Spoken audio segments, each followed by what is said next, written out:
Carnegie Hall in New York City, the home of the world's greatest musical events.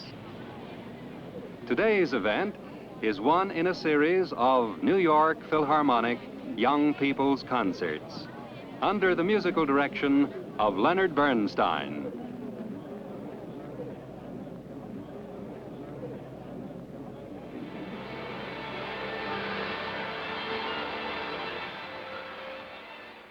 And here is Mr. Bernstein.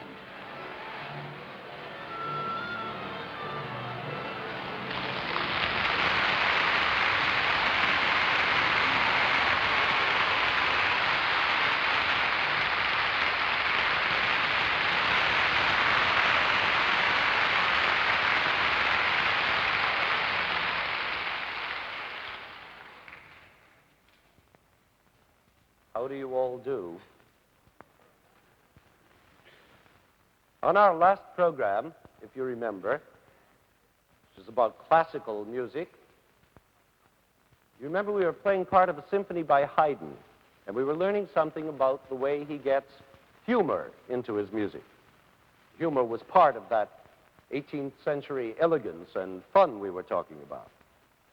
Now, since that program, we've had so many letters and requests for more about the subject of humor in music that I've decided to spend a whole program on it.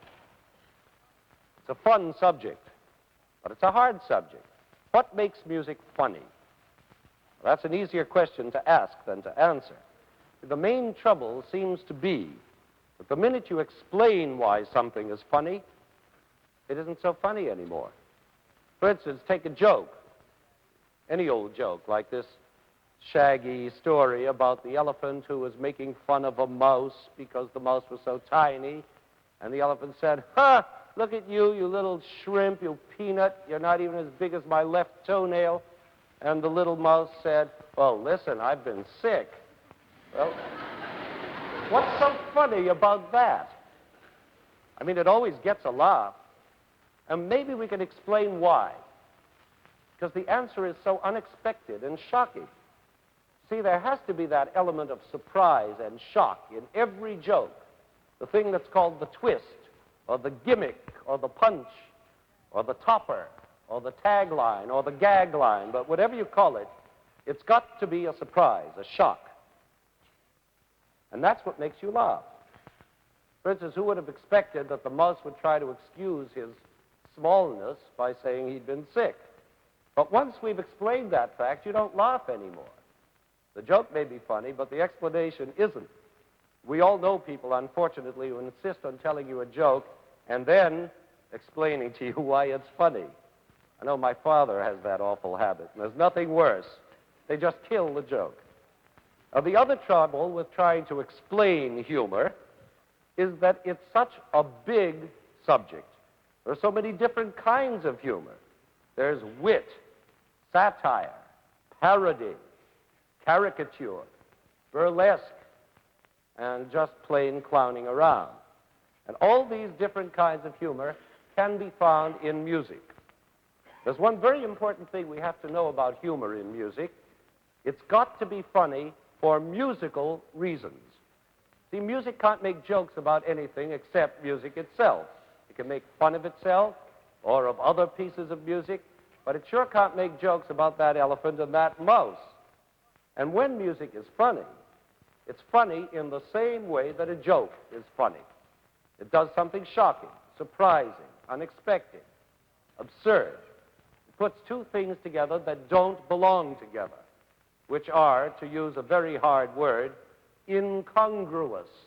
Now, that's a word you ought to try and learn and remember. Incongruous means, for example, Alice in Wonderland, when she gets all mixed up in that strange new world of hers and can't remember anything right, and so she suddenly begins to recite, "Twinkle, twinkle, little bat, how I wonder what you're at, up above the world so high, like a tea tray in the sky." It's incongruous. Tea trays have nothing to do with the sky, and they have nothing to do with bats either. See, incongruous things are things that don't make sense. And that's how we get nonsense. Nonsense is the loveliest thing there is because it makes us laugh And boy, nothing feels so good as laughing. Now, of course, some music does make certain jokes that aren't about music. But then they're not musical jokes. For instance, if you take that great parade part of the ballet, The Incredible Flutist, by the American composer Walter Piston. Now listen to this.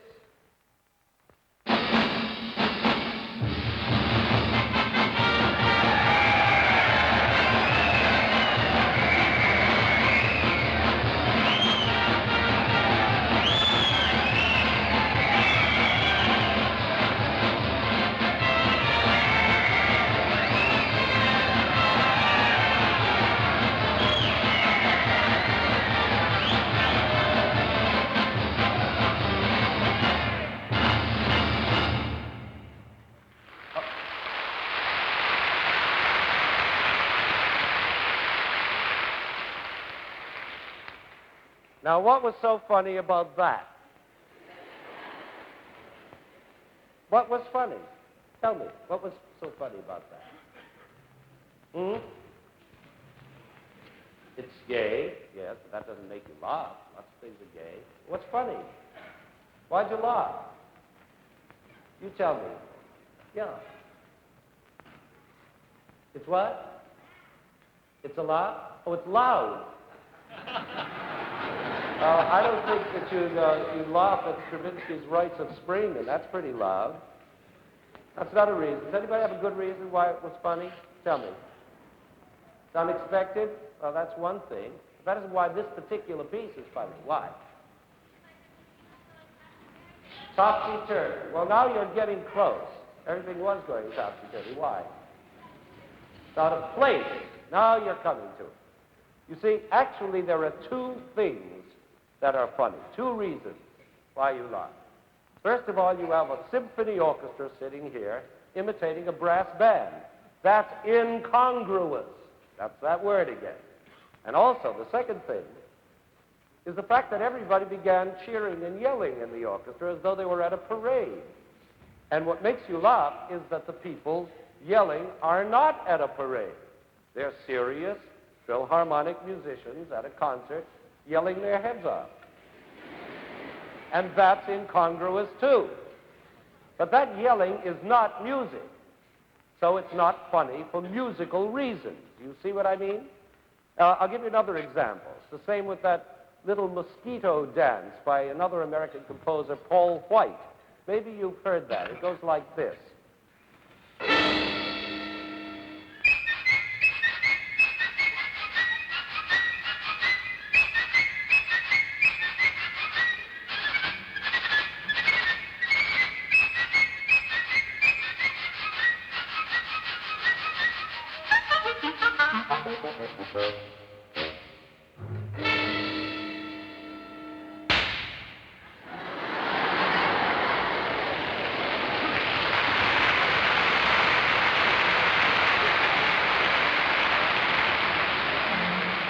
Okay, what's the big laugh about that piece?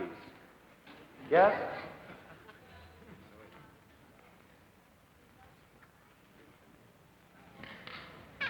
There's a whole big orchestra and there's practically nobody playing? Well, that's one good reason. What's your reason?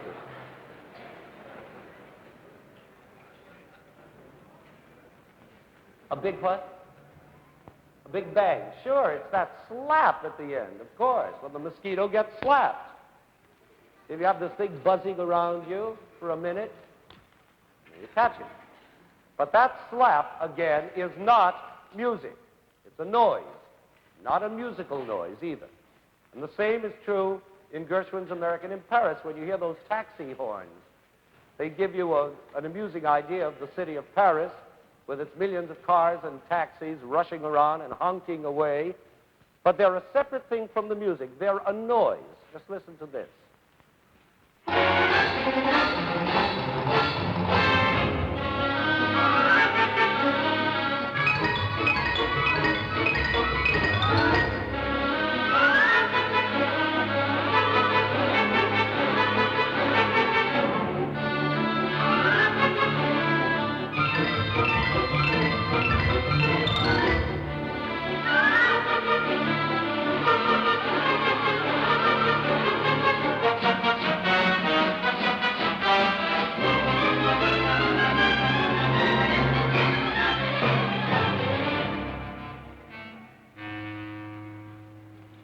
see what I mean? But that's now enough. That's enough about musical jokes that are not musical. Now we're going to look at music that has humor in it without using slaps and horns and yelling. Music that makes its jokes with notes, plain, old-fashioned notes. The first and simplest way that music can be amusing is by simply imitating nature. That's one of the oldest ways of making you laugh, by imitating things or people. It's like comedians who do impersonations of famous stars, like impersonating Greta Garbo, I want to be alone, or impersonating Katharine Hepburn, oh, it's lovely, it's just lovely. But the way music does this is by imitating sounds. Sounds we all know, like mosquitoes, or trains, or ox carts, or little chickens, or even a big sneeze. Did you ever hear that great musical sneeze that the Hungarian composer Kodály wrote in his Háry János suite? The whole suite begins with that sneeze. It goes like this.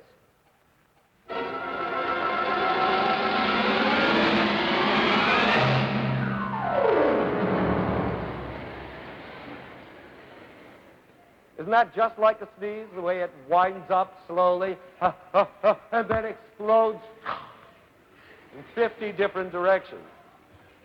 Now, this business of imitating goes way back to the earliest composers, like the old French composer Rameau, who wrote all kinds of pieces for the harpsichord that imitated cuckoo birds and roosters and whatnot. Here's one by Rameau that imitates a hen going co-co-co-co-co-co-ro.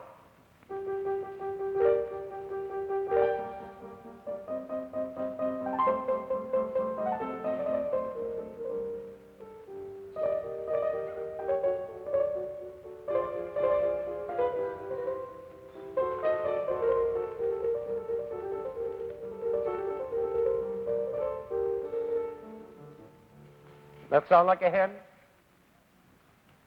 But that's now enough about imitations. Let's get down to the real heart of the matter, which is wit. I'm sure you all remember what we said last time about Haydn's wit, how he surprises you all the time, how he gets fun into his music through sudden pauses and sudden louds and sudden softs, and how he makes humor through using those fast scurrying themes that reminded us, if you remember, of a little dachshund puppy skittering all over the floor. Now, speed has been one of the main things about wit, always. Fast and funny, that's the rule for jokes. That's why those tongue-twister songs of Gilbert and Sullivan are so funny. They go at an impossible speed. Like, do you know this one from the Pirates of Penzance? I am the very model of a modern Major General. I've information, vegetable, animal, and mineral. I know the kings of England, and I quote the price historical from Marathon to Waterloo in order categorical. It's a mouthful. Well, now the same thing is true of Haydn's humor. He uses just plain speed to get that same sort of humorous effect. Today we're going to play you a movement from another Haydn symphony, this time the last movement of his 88th symphony. And while it won't make you laugh out loud, I think you'll see what I mean when I call it witty. It's like a bag full of tricks coming at you so fast you can almost not follow them. Always something new and eye-opening, like magic.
Witty. Now we come to a new department of music called satire. Now, this is in itself a pretty big department because satire includes all those other words we mentioned, like parody, caricature, cartoon, burlesque, and so on. They all mean roughly the same thing, making fun of something by exaggerating it or twisting it around in some way. Still, there's a difference between satire and these other words. Satire makes fun of things in order to say something new and possibly even beautiful. In other words, it has a real purpose of its own. But parody, for instance, makes fun of things just for the fun of making fun of them. Is that too hard to understand? I think it'll all be clearer to you when you actually hear music that shows the difference. For instance, one of the best musical satires ever written is by the modern Russian composer Prokofiev. It's his classical symphony. Now, this is a perfect jewel of a symphony, an out-and-out imitation of Haydn. Only it exaggerates all the surprises, the sudden louds and sudden softs and stops and pauses and elegant tunes and all the rest. But every so often, something very peculiar sneaks in, a little wrong note, or one beat too many, or one beat too few. But then it always goes on right again with a deadpan face as though nothing strange had happened at all. So it's this combination of exaggerating, which is always funny, plus the little peculiar hints of modern music that keep popping up, which is incongruous in this 18th century type of music. It's that combination that makes you laugh, or at least makes it funny. I think this is the only piece I've ever laughed at out loud myself. I remember, like yesterday, hearing it for the first time on the radio when I was 15 years old. I remember lying on the floor and laughing till I was crying. I didn't know what the piece was. I'd never heard of Prokofiev. I only knew there was something very peculiar and funny and beautiful going on. And now we're going to play you the first movement of the classical symphony of Prokofiev, and I don't expect you all to fall down on the floor and cry with laughter, but I do hope you get at least some of the fun out of it that I got when I was 15.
Now, that's an example of pure satire.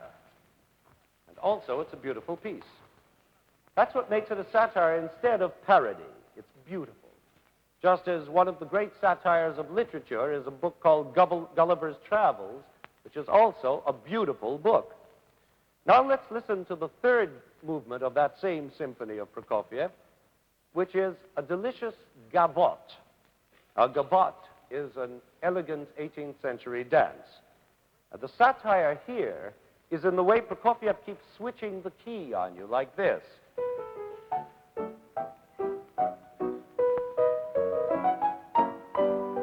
In that first phrase, he's already been in 3 different keys, imagine. And then in the last phrase, he makes a musical pun. Imagine that. You all know what a pun is. It's playing with a word, making it have 2 meanings at once, or giving it one meaning when you expect the other. It's like saying to your friend, give me a ring sometime, won't you? And so he takes off his ring and gives it to you. That's a pun. Well, that's just what Prokofiev does in this last phrase.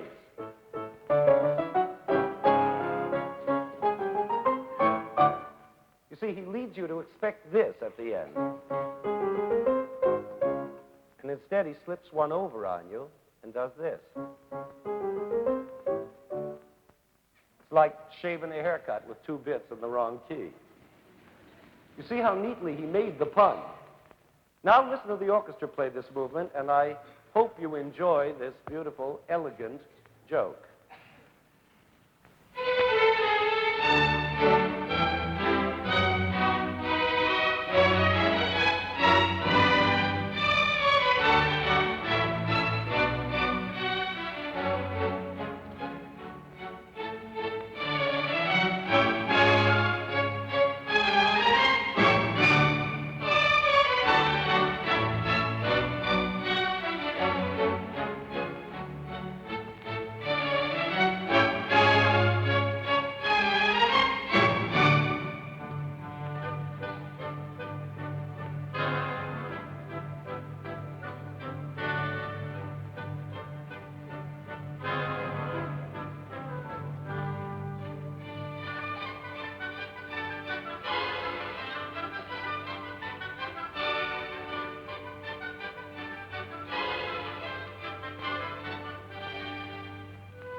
Now that gavotte brings up that nasty old word again, incongruous. Because that old-fashioned gavotte and these peculiar punning harmonies just don't go together. When you put them side by side, they make a comical pair like Mutt and Jeff. But maybe the most incongruous piece of music ever written is by Mahler, who actually made a whole movement out of his first symphony, out of Frere Jacques, that famous round that we all love and sing. You know, Frere Jacques. I don't have to sing that to you, I'm sure. Now, what Mahler did was to put it into the minor, which makes that happy little tune suddenly very gloomy and sad, like this. Frere Jacques, dormez-vous, dormez-vous, sonne le matin, so on. Now that's incongruous, isn't it? You suppose you could sing it in the minor the way I just did? Let's try. See how gloomy we can make it sound. Come on.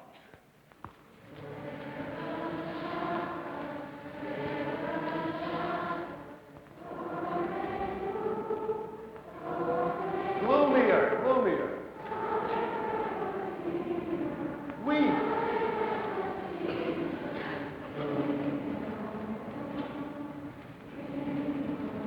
Oh, you're going to have me in tears in a minute. It's become such a sad tune. Now, what Mahler did was to make that even sadder and gloomier, and therefore more incongruous, by giving it a funeral march tempo, and then giving it first to a solo double bass, which is a very gloomy instrument indeed, and then to all the other gloomiest instruments he could think of. And so it comes out sounding like this.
It does seem very strange to say that a gloomy old funeral march is funny, but it is funny because we know it's really our jolly friend Frere Jacques hiding there in that black, gloomy disguise, and the two things together are incongruous. But now we're beginning to slip from satire down into parody, into making musical fun just for the fun of it. That's what caricatures do. When you see a cartoon of a famous person in the newspaper, like President Eisenhower or General de Gaulle, is what I meant to say, or Van Cliburn or anybody, a cartoon with all their features exaggerated and looking comical, you don't suppose that those cartoons were drawn to make beautiful pictures or to insult the famous people or any serious purpose like that. They were done just to have fun. And it's the same with caricature in music. That's another reason why Gilbert and Sullivan's operettas are so funny. They caricature the style of serious opera, but they're not serious operas. Now, all their characters are just silly cartoon people, and so the serious operatic style of the music seems ridiculous and funny. For instance, you take that old battle axe in The Mikado. You know The Mikado? You know the husky, hatchet-faced, deep-voiced lady named Katishaw, who suddenly deserted by her lover and sings an operatic recitative of despair and agony that has to make you laugh because she's such a phony old ham that you can't take her seriously, even though she's singing music that's supposed to be as serious as Mendelssohn or Schubert or anybody else, like this. Alone and yet alive, oh, sepulchre, my soul is still my body's prisoner. Remote the peace that death alone can give. My doom to wait, my punishment to live. Well, see,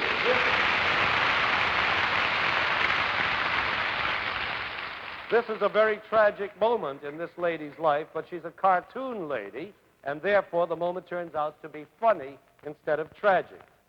Now, a really great example of this kind of parody is the beginning of Richard Strauss's opera, The Rosenkavalier, in which he is describing passionate love, but in a comic way. So he makes a parody of the most famous passionate love music in history, which is naturally from Wagner's opera Tristan and Isolde. I'm sure you must have heard that music of Tristan with its exciting rising sequences. You remember that word, sequences, from our program about development? It goes like this.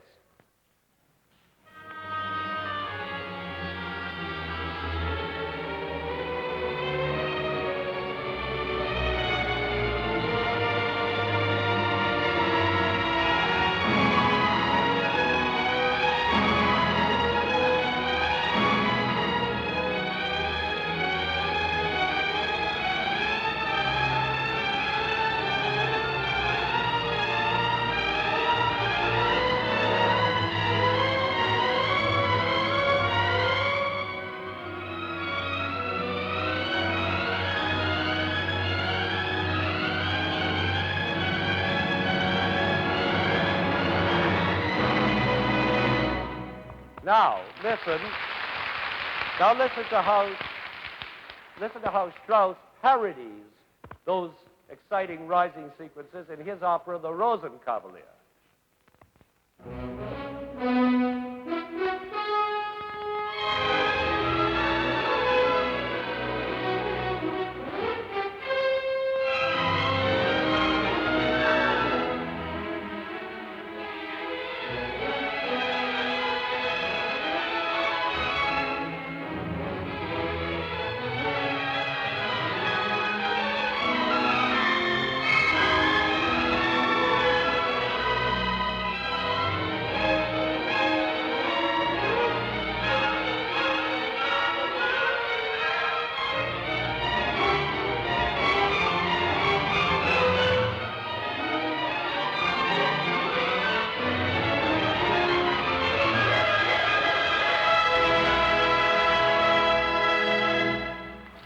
Now,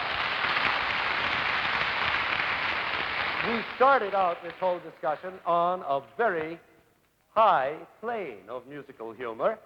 Haydn, Prokofiev, Mahler, all the highest types of satire.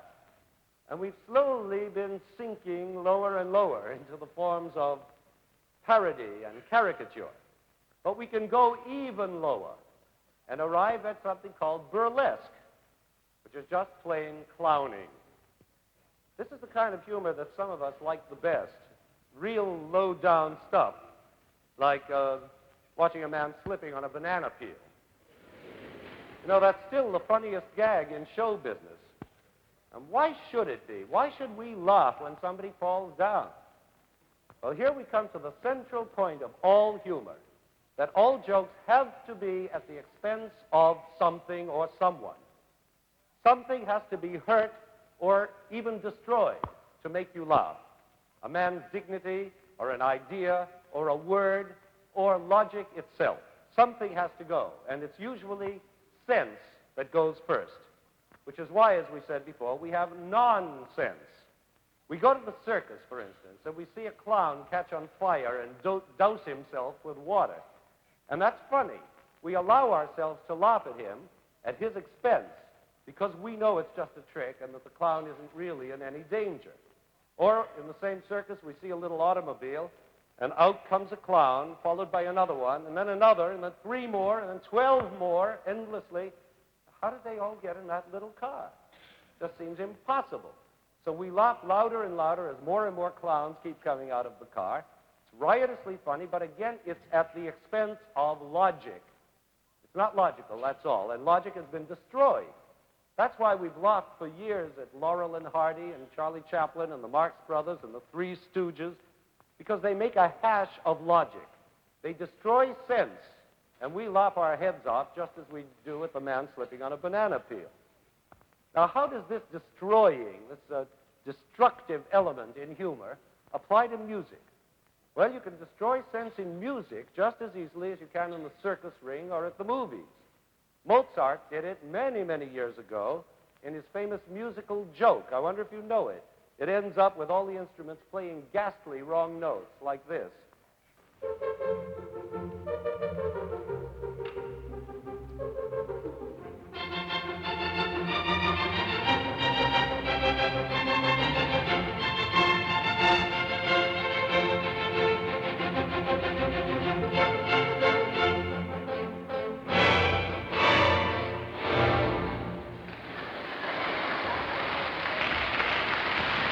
Now,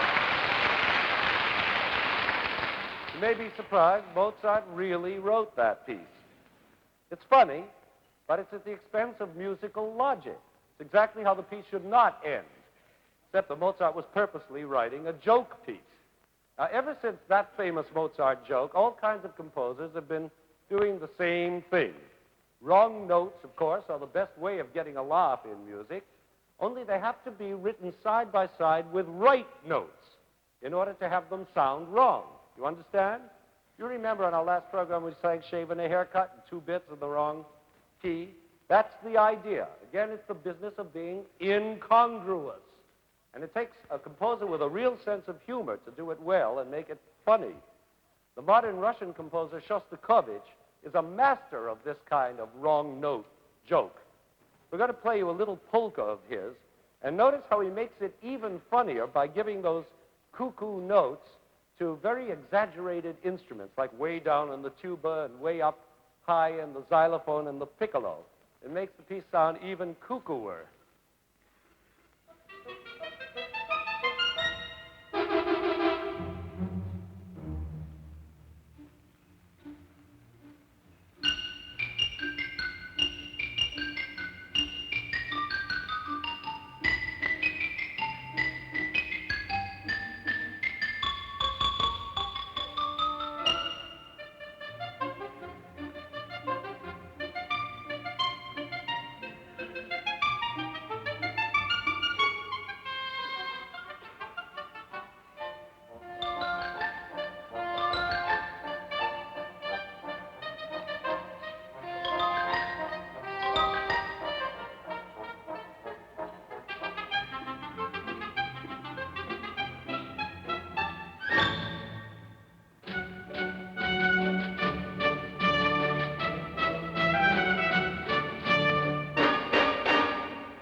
Now, that is a real cuckoo piece. Now do you see what I mean by destroying sense in order to create humor? Now here's another modern composer, an American named Aaron Copland, again making us giggle through his way of destroying logic and sense. This is a piece from his suite Music for the Theater. It's called, appropriately enough, Burlesque. And notice as we play it, how what he is busy destroying is not so much the right notes, like Shostakovich, as the right rhythms. Because just when you expect the music to be even and symmetrical and equal, it loses its balance, sort of like a clown pretending to be drunk, or it misses a step, like a movie about the army with Jerry Lewis trying to march in time. This music of Copland's is constantly falling down and picking itself up again, and at the very end, it slips for the last time and just stays there with a very puzzled look on its face.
That's really a burlesque. It's like a vaudeville act at the Paramount Theater. Of course, part of the humor in that piece of Copland is due to those low, rude noises made by the low strings and the trombone, but mostly by the bassoon. The bassoon has always been called the clown of the orchestra. I don't know why. He looks pretty gloomy to me. But perhaps the most famous case of his clowning is that awfully well-known tune in The Sorcerer's Apprentice by Dukas. I'm sure you know it.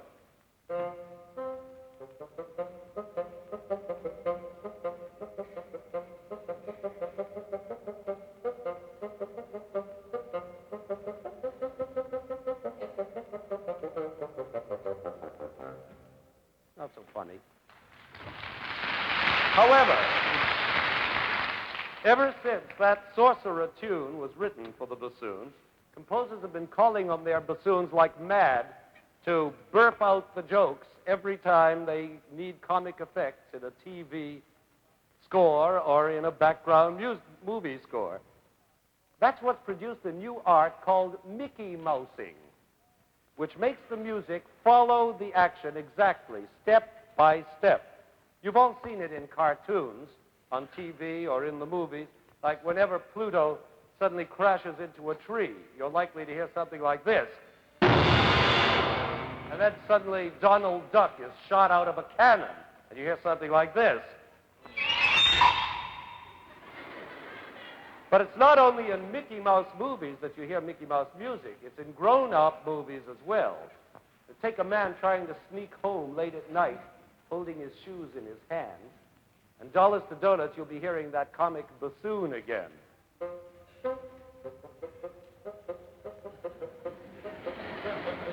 Sure you recognize it. It is an art. It's an art of imitating, like that Rameau piece about the hen that we played before. But it's not a very high art. Well, now that we've sunk about as low as we can go in musical humor, let's pull ourselves up again and finish by playing a piece of great symphonic humor. And the great piece we're going to play is not going to be funny at all, nor is it supposed to be funny. But all humor doesn't necessarily have to be funny, of course. There is such a thing as just plain good humor, which means simply being in a good mood. So the piece we're going to play for you now is not a funny piece, but a piece which is just filled with good humor. It's the third movement of Brahms' Fourth Symphony, known as the scherzo of the symphony. Now, actually, this Italian word scherzo means a joke, but in music it's come to mean any piece that is playful or lighthearted or humorous in any way. Now, there have been all kinds of scherzos ever since they were invented in the 18th century. Beethoven changed them, and Brahms changed what Beethoven had done. You could hear scherzos in 3/4 time, in 2/4 time, in 6/8. But it's usually the third movement, although even sometimes it's the second movement. In any case, we're going to play you the scherzo from Brahms' Fourth Symphony, which is in 2/4 time, and doesn't sound anything like any scherzo that had ever been written before that time. The only thing that makes it a scherzo is that it is the third movement, that it is playful and full of energy, it is short, as all scherzos should be, and filled with good humor, which only goes to prove that there are all kinds of humor in the world, as well as in music, and that all humor doesn't have to be a joke or make you laugh. Humor in or out of music can be strong and important, like Gulliver's Travels, for instance, and it can make you even have deep emotions. But it's still humor, because it makes you feel good inside. And after all, that's what music is for.